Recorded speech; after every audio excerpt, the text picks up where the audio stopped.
Mesdames, Messieurs, bonsoir. Vous êtes sur Canal 7 et vous regardez votre émission Terre de Cannes. Terre de Cannes, vous le savez, c'est un résumé des rencontres de la Coupe d'Afrique des Nations de football, journée après journée. Et sur ce plateau, avec moi, Michel Zué, EI du service des sports de Canal 7. Bonsoir Michel. Bonsoir Willy Tonangoy. Et annoncer également à nos téléspectateurs et nos amis sportifs que nous sommes orphelins de Mamadou Niang. Aujourd'hui indisponible, mais qu'à cela détienne, vous retrouverez Mamadou Niang et l'ensemble de l'équipe du service des sports au cours de l'émission qui traitera les quarts de finale. Ce sera le 31 janvier prochain. Alors on jouait hier pour le compte de la troisième journée des matchs de poule dans le groupe D. Eh ben, la Guinée était aux prises au Mali. Score final, 1 but partout. Michel, là encore le statu quo dans ce groupe, c'est vrai. Le Mali a fait match nul contre la Guinée, tandis que le Cameroun a perdu devant la Côte d'Ivoire 0 but contre 1. Mais nous allons parler de cette rencontre entre le Mali et la Guinée, 0 but partout. C'est toujours la même chose. Les équipes sont à égalité parfaite. Donc on va avoir droit à un tirage au sort. Un tirage au sort tout à l'heure à 16 h, Willy Tonangoy, parce qu'il faut bien qu'on départage les équipes. Il faudrait bien qu'il y ait une équipe qui passe. Sinon, après, on ne pourra plus avancer. Donc, il faut croiser les doigts des deux côtés, que ce soit du côté de la Côte d'Ivoire ou du côté du Mali. Il doit forcément y avoir un perdant. Une équipe qui reste, il y a une qui sera choisie et l'autre voilà, pas. C'est malheureux, c'est injuste. Oui. C'est le triste sort réservé soit au Mali. Injuste, réservé soit au Mali, soit à la Côte d'Ivoire. Mais bon, c'est la règle du jeu. À la Guinée, Michel. Alors on va regarder tout de suite les buts et les actions de cette rencontre avec notre réalisateur. Ce sont bien sûr deux équipes qui se sont neutralisées à 1 but partout. À noter également le penalty raté par Seydou Keita au cours de cette rencontre qui aurait certainement permis à la formation malienne de s'imposer. Mais là, le pied de l'ancien, du vétéran de cette équipe malienne a tremblé. Donc, score final, 1 but partout. On va dire regarder les actions chaudes avec Michel. On va vous les commenter déjà ici. Une première alerte dans le camp guinéen avec cette frappe qui passe au-dessus de la transversale du gardien malien. Et derrière, va donc s'en suivre une partie de toi à moi. Et puis, ces contre-attaques qui vont partir d'un côté comme de l'autre entre deux équipes, Michel, qui ont eu envie vraiment de gagner, mais qui n'ont pas réussi à faire la différence. Oui, oui, Tonango, il faut dire que la soirée avait pourtant bien débuté à Mongomo dès l'entame de ce match, parce que les deux adversaires ont décidé de donner du rythme, n'est-ce pas, à une partie qui aurait pu être cadassée par l'enjeu. Mais bon, écoutez, le Mali avait bien montré dès le départ qu'il pouvait faire quelque chose sur Michel, une action dangereuse, évidemment. Et on a vu, Michel, déjà le premier but malien, guinéen, inscrit par Kevin Constant à la 15e minute. Oui, bien sûr, mais tout ça, c'est parce que justement, le côté malien avait baissé la garde et du coup, le penalty a été obtenu, mais malheureusement, on voit aussi le penalty de Keita raté.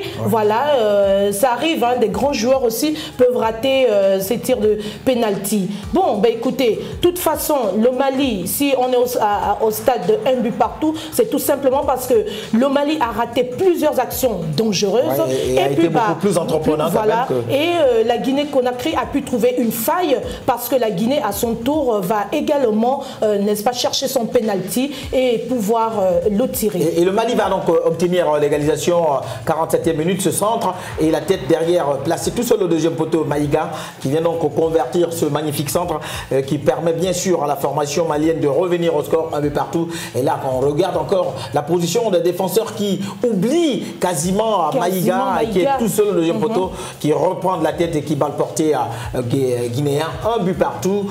Et à ce moment de la rencontre, on se dit que le Mali peut pousser parce que le Mali marque à la 47e minute, mais malheureusement, rien de mieux ne va se passer tout au long de cette rencontre si ce ne sont des actions de part et d'autre, des frappes repoussées par les gardiens d'un côté comme de l'autre, et surtout cette tentative d'infiltration dans la surface de réparation jusqu'à ce que le gardien, l'arbitre central, mette un terme à cette rencontre. Score final, donc Michel, 1 but partout entre la Guinée et le Mali. On va regarder les images également en 3D sur surtout pour mieux revoir ces instants, surtout les pénaltys de Kevin Constant de l'équipe guinéenne qui trompe la vigilance, qui prend à contre-pied le gardien malien, et l'autre pénalty bien sûr exécuté par Keita qui a été raté, l'égalisation derrière, on va regarder l'égalisation sur le pénalty des Constant ici, c'est la Guinée qui mène au score, mais derrière c'est Diaby qui va donc prendre la poule d'escampette côté droit, a dressé un centre en retrait, toute la défense guinéenne a oublié que derrière il y avait un renard de surface qui n'est tout autre que Maïga et qui va reprendre donc de la tête ce ballon, un but partout entre ces deux formations. On va donc avoir recours au tirage au sort qui va se dérouler tout à l'heure. Peut-être qu'on ne sera même pas encore, on n'aurait peut-être pas encore fini de diffuser ou encore de pouvoir de tourner notre émission, que peut-être le tirage au sort aurait déjà lieu certainement pendant que nous sommes encore sur ce plateau. Oui, Willy, mais qu'à cela ne tienne, que ce soit le Mali ou la Guinée qui sera éliminé ce soir, ben, personne n'a démérité. Bien au contraire, que ce soit l'une ou l'autre, chacune d'entre elles sortira tête haute de cette compétition, parce qu'il faut quand même dire qu'elles ont croisé un véritable bras de fer hier. Voilà, donc on espère bien, et que ce sera peut-être que pendant que nous serons encore ici sur ce plateau. Alors on va passer à la deuxième rencontre, ou encore celle qui s'est jouée en simultané, et la grosse affiche entre les Lions indomptables du Cameroun et la Côte d'Ivoire. La formation ivoirienne avait besoin de pouvoir prendre sa revanche par rapport aux éliminatoires et de faire d'une pierre deux coups, donc à la fois s'imposer et également se qualifier, donc du coup éliminer le Cameroun. Chose faite, la formation camerounaise a réussi, ivoirienne a réussi à s'imposer grâce à un magnifique but de Max Alain Gradel qui a donc décroché cette surpuissante frappe à la 35e minute, permettant à la formation ivoirienne de remporter cette rencontre. Mais tout est parti très vite déjà avec les Ivoiriens, ici avec Serge Aurier qui a réussi à se débarrasser du latéral camerounais avant d'adresser ce centre, et derrière les Camerounais qui vont quand même faire montre de beaucoup de maladresse à Saint-Michel au cours de cette rencontre. Et on a beaucoup regretté l'absence de Clinton J qui malheureusement n'a pu prendre part à cette rencontre qu'un peu plus tard dans ce match. Oui, le Cameroun a certes été voué à l'échec, d'accord, par faute d'une attaque trop maladroite. On va regarder d'abord le but, et surtout l'erreur défensive, Michel, ce sont les Camerounais eux-mêmes, parce qu'il y a une mauvaise remise en arrière. L'arrière latéral droit du Cameroun négocie mal la passe de son partenaire, et derrière il y a justement Max Alain Gradel qui vient donc chipper ce ballon dans les pieds. On va regarder, il chippe le ballon dans les pieds du défenseur camerounais, et derrière il décroche une frappe surpuissante qui finit sa course dans le petit filet. Donc 1-0, et Max Gradel quand même qui était remplaçant et qui est devenu titulaire du coup, parce que Gervinho a été sanctionné, qui a écopé d'un carton rouge, donc du coup deux matchs, et aussi avait mal commencé la compétition parce qu'il était légèrement blessé. Donc on peut aussi comprendre que bon, l'absence de Gervinho a permis à ce garçon de pouvoir se mettre en évidence. Mais bien sûr, ça a permis à ce dernier de s'imposer et de pouvoir se faire un nom dans cette compétition, parce qu'il faut quand même dire qu'il a libéré tout un peuple à travers ce but à la 35e minute.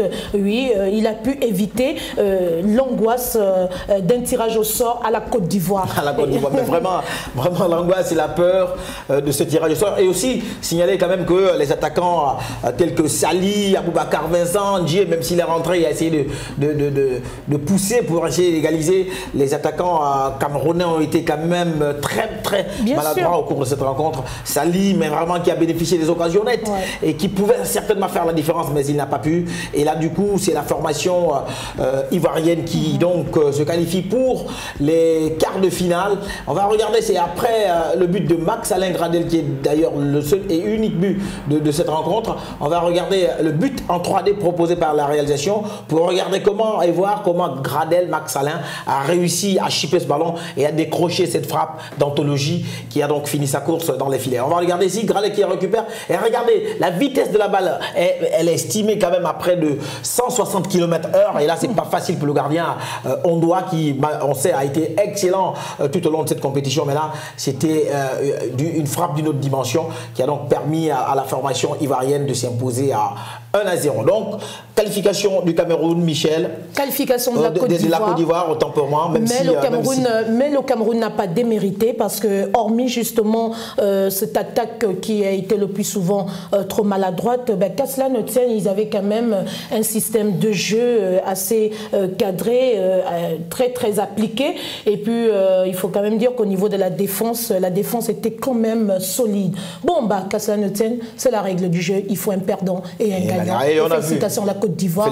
On ne voyait tout de même plus, parce que la Côte d'Ivoire avait eu du mal à convaincre lors de ses 2 premiers matchs. Donc, du coup, la Côte d'Ivoire ne partait plus favori de cette compétition. Mais grâce à Gradel, qui vient encore une fois de plus de démontrer qu'on peut faire confiance, que tout joueur est important dans une équipe et que l'union fait la force, voilà, la Côte d'Ivoire a été qualifiée grâce à Gradel. Grâce à Gradel qui a donc trouvé le temps nécessaire pour donner la parole à son pied droit et celui-ci a parlé positivement, permettant bien sûr à la formation ivoirienne d'accéder en quart de finale. On va écouter et regarder le public camerounais qui a réagi avant, pendant et après cette rencontre.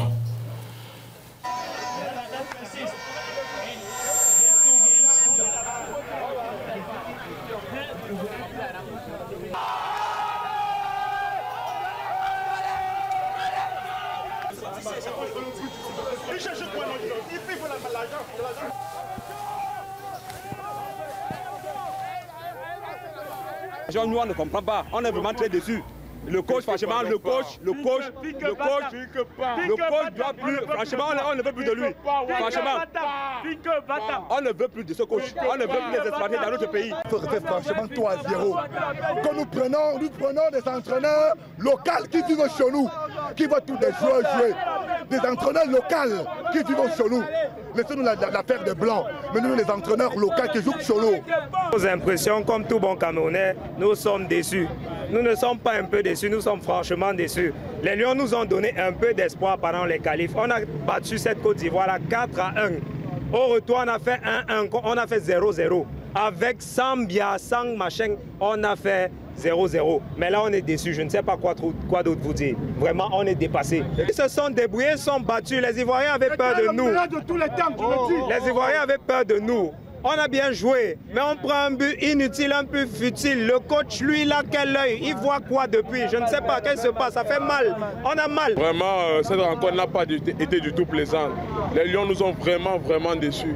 On s'est préparé, on s'est motivé. Tout ce monde derrière moi, on était prêts. On s'est battu pour assister à ce match.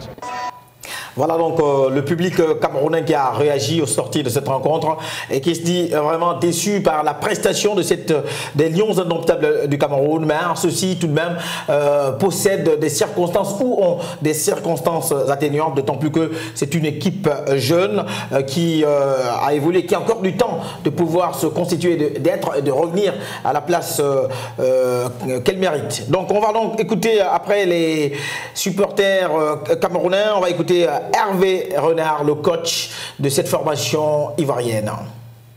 Une équipe du calibre de la Côte d'Ivoire, la compétition, elle démarre en quart de finale. Parce que vous le savez très bien, avant c'est un échec. Puis on fait ce métier que pour gagner.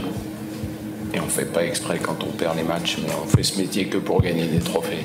C'est quand on est compétiteur, moi j'aime que ça, j'aime que la victoire.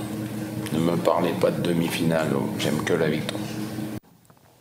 Voilà, lui, il veut tout simplement gagner. Il n'a pas besoin ou il n'a pas envie d'entendre demi-finale ou finale. Hervé Renard déterminé à gagner. Et Michel, encore, comme on le disait la dernière fois, c'est une équipe ivoirienne qui va être finalement très dangereuse, d'autant plus qu'elle a réussi à sortir de ce groupe, mais qui a été très difficile. Bien sûr, Willy, les éléphants terminent ainsi à la première place de ce groupe D avec 5 points. Et donc, ils vont retrouver en quart de finale l'Algérie. Et là, c'est une grande affiche. C'est pas de la blague, ça va être une élimination directe. Donc, il faudrait qu'il redouble d'efforts. Et c'est vrai, Hervé Renard a tenu un discours positif parce que l'on ne déclare pas la victoire avant la guerre. C'est pas fini, c'est loin de finir. Il faut encore prouver et il faut encore mettre la barre plus haute en ce qui concerne le système de jeu. Alors donc, on va écouter Stéphane Biard, le capitaine des Lions indomptables du Cameroun, lui aussi qui se dit confiant malgré cette défaite, mais qu'il y a beaucoup de choses à faire faire devant? Je pense que les gars, nous avons tout donné sur le terrain. Ça a été une déception parce qu'on ne s'est pas qualifié. Mais je pense qu'il faut positiver parce que l'équipe est très jeune et le meilleur reste à venir. Le meilleur reste à venir. Voilà donc, après Stéphane Bia qui disait que le meilleur restait à venir, eh bien, nous allons parler de l'homme du match et signaler aussi que lors de la rencontre Guinée-Mali, il y a eu aussi l'homme du match. Et Michel, très rapidement, l'homme du match, du premier match entre la Guinée et le Mali, n'est tout autre que Maïga, c'est ça? Bien sûr, il n'est tout autre que Maïga. Il faut dire que c'est un footballeur international malien qui est né le 3 septembre 1987 à Bamako et qui évolue au poste d'attaquant au FC Metz, prêté par le club anglais de West Ham United, et il est âgé de 27 ans seulement. Il faut dire qu'il a été vainqueur de la Coupe du Trône en 2005, vainqueur des Ligues des Champions arabes en 2006, demi-finaliste de la Ligue des Champions de la CAF en 2005, et puis il faut dire qu'au cours de cette saison, il a enregistré 11 matchs joués pour 4 buts marqués, et il a été titularisé 8 fois dans son club et a pu remplacer évidemment ses coéquipiers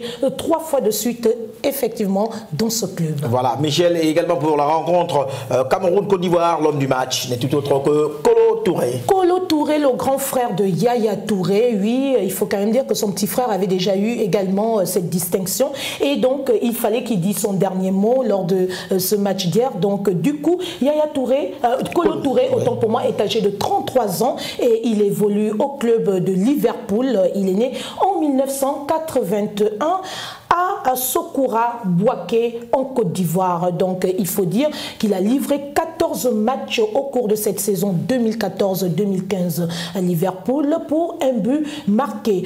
Autre chose, c'est qu'il est quand même passé par le club de l'Angleterre. Il a joué le championnat d'Angleterre et il a marqué aussi plusieurs buts de toute sa carrière internationale. Il a enregistré 109 sélections pour 6 buts marqués. C'est pas de moindre, c'est quand même un Kolo Touré expérimenté. C'est vrai que le petit frère est plus... Il était quasiment, c'est vrai, sûr, meilleur par exemple dans cette rencontre. Bien sûr. Yaya Touré a terminé la rencontre en quasiment à genoux, éjoussé, fatigué, alors que Kolo Touré a été le maillon fort de cette formation ivoirienne face aux Lions indomptables du Cameroun. Et la vieille marmite prépare toujours de la bonne sauce. Ah, mais ça c'est bien dit de la part de Michel, on va le retenir comme mot du jour.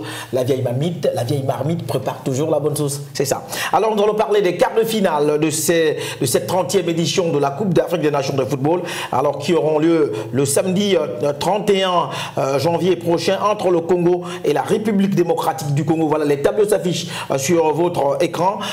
L'autre quart de finale, la Tunisie sera aux prises à la Guinée équatoriale, et dimanche, dimanche 1er février, Côte d'Ivoire, Algérie, que venait de souligner Michel comme une rencontre vraiment explosive et étincelante, mais en deuxième heure, ou du moins l'autre demi-finale, l'autre quart de finale opposera le Ghana soit à la Guinée ou au Mali. Le tirage au sort est en train de se faire pendant que nous sommes sur ce plateau, et vous aurez certainement le résultat de celui-ci au cours de la journée ou encore au niveau de notre édition de notre principale édition d'information de 20h. Alors Michel, donc on va décortiquer un tout petit peu avant que de passer au quiz de la CAN.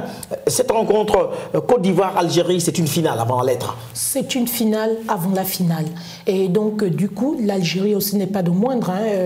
Elle ne vient pas s'amuser, elle vient chercher, n'est-ce pas, la qualification pour la finale. Donc du coup, il vaudrait mieux rester sereine pour la suite de la compétition, surtout pour la Côte d'Ivoire, parce qu'il faut dire que la Côte d'Ivoire est en train d'essayer de réorganiser son jeu, et donc pour ce faire, il ne faut pas baisser les bras, il faut aller de l'avant, parce que l'Algérie vient avec la détermination et la pleine conviction de remporter cette finale, cette demi-finale, allais-je dire. Ben non, on va parler de quart de finale. Michel. Ah oui, quart de finale. Ben oui, mais Michel a dit en demi-finale. Oui, je suis en avance parce que je vois déjà l'une des équipes en demi-finale. C'est très bien, Michel. Alors, nous allons parler du quiz de la CAN avec la question d'hier déjà qui était, enfin, qu'on avait proposée hier, qui disait: en quelle année l'Algérie a-t-elle remporté sa première Coupe d'Afrique des Nations de football? en quelle année l'Algérie a-t-elle remporté sa première Coupe d'Afrique des Nations de football? Eh bien, il fallait tout simplement répondre 1990. On nous fait signe du côté de la régie que oui, c'est la bonne réponse. C'était en 90, exactement, avec Rabat Madjer, Lakhdar Belloumi et toute cette grande équipe algérienne qui avait réussi à s'imposer en 90 1-0 devant le Nigeria, et que cette formation algérienne avait d'abord réussi à battre le Nigeria 5-0 ou à 1. Ce même Nigeria lors de la rencontre inaugurale, avec à cette époque des joueurs nigérians comme Rachidi Yekini, qui avait d'ailleurs marqué le seul et unique but du Nigeria dans cette rencontre. Et donc, petit à petit, inexorablement, cette formation algérienne a donc grimpé dans cette compétition pour atteindre la finale avec Rabat Madjer et rencontrer une nouvelle fois le Nigeria. Mais là, ça a été une autre paire de manches, et bien sûr que l'Algérie s'était imposée sur le score de 1-0. Donc, pour la question du jour, eh bien, vous l'avez sur votre table qui s'affiche, qui avait été élu meilleur joueur de la Coupe d'Afrique des Nations 2004, qui avait été élu meilleur joueur de la CAN 2004. Vous avez donc le loisir de répondre par SMS. Donc, vous ouvrez votre page SMS, eh bien, vous composez le mot CAN, que ce soit en majuscule ou en minuscule, vous espacez, vous posez votre réponse et vous envoyez au numéro court 88 77. On va reprendre pour plus ample explication, que vous ayez à répondre avec beaucoup de précision, et aussi signaler à nos téléspectateurs, à nos amis sportifs, qu'il est question d'également poser votre nom et prénom pour que votre réponse soit prise en compte, parce que l'identité est très importante. Alors, je disais, pour répondre, vous ouvrez votre page SMS. Eh bien, vous tapez le mot CAN, Coupe d'Afrique des Nations de football, en majuscule ou en minuscule, vous espacez, vous posez votre réponse et vous envoyez au numéro court 88 77. Voilà, c'est pour la question du jour. Michel, je pense qu'on a quasiment fait le tour. Peut-être revenir très rapidement, parce qu'on nous fait signe que nous avons encore quelques minutes à notre rencontre. Nous avons encore du crédit, s'il faut le dire, pour parler de cette rencontre aussi, de ce quart de finale entre le Congo et la République démocratique du Congo. Là aussi, c'est un autre match, Michel. Alors là, Willy Tonangoy, c'est un match, c'est une rencontre de choc.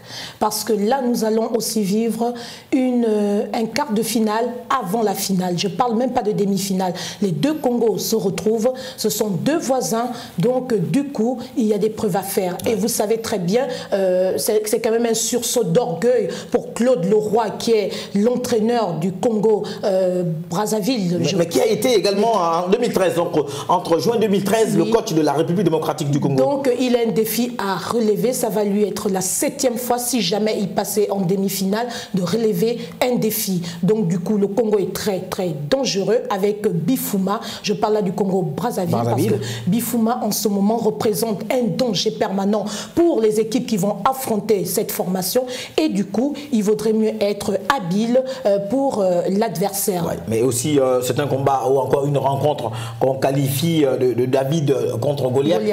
La République démocratique du Congo, 64 millions d'habitants approximativement, alors que le Congo Brazzaville 4 millions. Ouais. C'est une différence, c'est un fossé entre ces deux nations en ce qui concerne la démographie, mais qu'il y a des individualités, parce que ces deux pays se retrouvent en phase finale de Coupe d'Afrique pour la 4e fois. On se souvient que sur les 3 premières fois, la République démocratique du Congo a réussi à s'imposer, je crois, en 68, et avait d'ailleurs gagné la Coupe d'Afrique de 68. En 74, et bien en 72, également, il y avait cette rencontre entre les deux républiques démocratiques, entre les deux Congos. La RDC, donc l'ex-Zaïre, s'était imposée, mais n'avait pas empêché la formation congolaise de gagner sa première CAN. C'était en 72 au Cameroun.